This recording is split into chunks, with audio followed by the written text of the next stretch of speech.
एक हनोक के बारे में पढ़ते हैं, एक मूसा के बारे में पढ़ते हैं, एक एलिया के बारे में पढ़ते हैं। और बाइबल में प्रकाशित वाक्य में एक वचन है 11वां अध्याय में, दो गवाह स्वर्ग से पृथ्वी पे आएंगे, 3.5 साल वो प्रचार करेंगे और 3.5 साल बीतने के बाद दुनिया के लोग उनको सुनेंगे। कितने सारे अचंभव अद्भुत काम करेंगे। वो कहेंगे यहाँ आग की बारिश हो तो बारिश होंगे, वो कहेंगे सुनामी हो तो सुनामी हो, वो कहेंगे बिडोर हो तो वैसे ही हो जाएगा।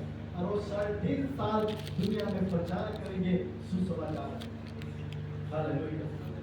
और उस वो व्यक्ति उसके बाद जब उसका समय पूरा हो जाएगा, उसकी मृत्यु हो जाएगी, उसकी लाश जमीन में पड़े रहेगी और एक समय के बाद फिर से वो जीवित होकर परमेश्वर के पास चले जाएंगे। ये बाइबल को अच्छी तरह ऐसा घटना नहीं हुआ, ये घटना अभी हुआ नहीं है।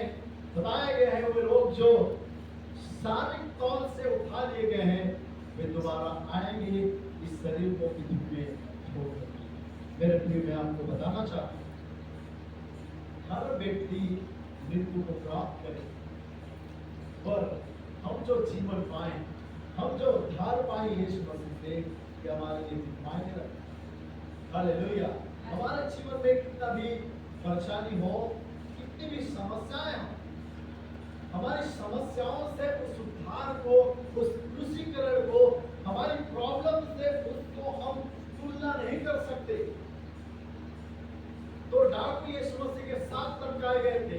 एक ने निंदा किया कि क्या परमेश्वर का बेटा होगा, तो खुद नहीं बचा रहा, हमको क्या बचाएगा। एक ने कहा हम अपने करनी का दंड पाते, इसने कुछ भी नहीं किया, ये निर्दोष है, फिर भी हमारे समान डाकुओं के समान क्रूस पे चढ़ा है। उसने मन किया है, अपने पापों की क्षमा मांगी और उसने यीशु मसीह से कहा, हे पिता, हे प्रभु, जब तू अपने राज्य में आए तो मेरी सुधि लेना। यीशु मसीह ने भी कह दिया, आज ही तू मेरे साथ स्वर्ग में होगा। Hallelujah, hallelujah. समस्याएं कब तक है? सुने ध्यान से। जब तक हम इस शरीर में, परेशानी कब तक है? जब तक हम इस शरीर में, चुनौतियां, संघर्ष इस शरीर में है, पीड़ाएं शरीर में है, इस आत्मा का उससे कोई मतलब नहीं। हालेलुया।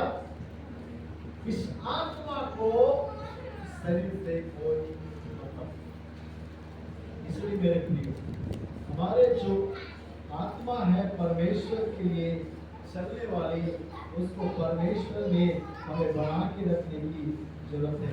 ऐसा करने से हम परमेश्वर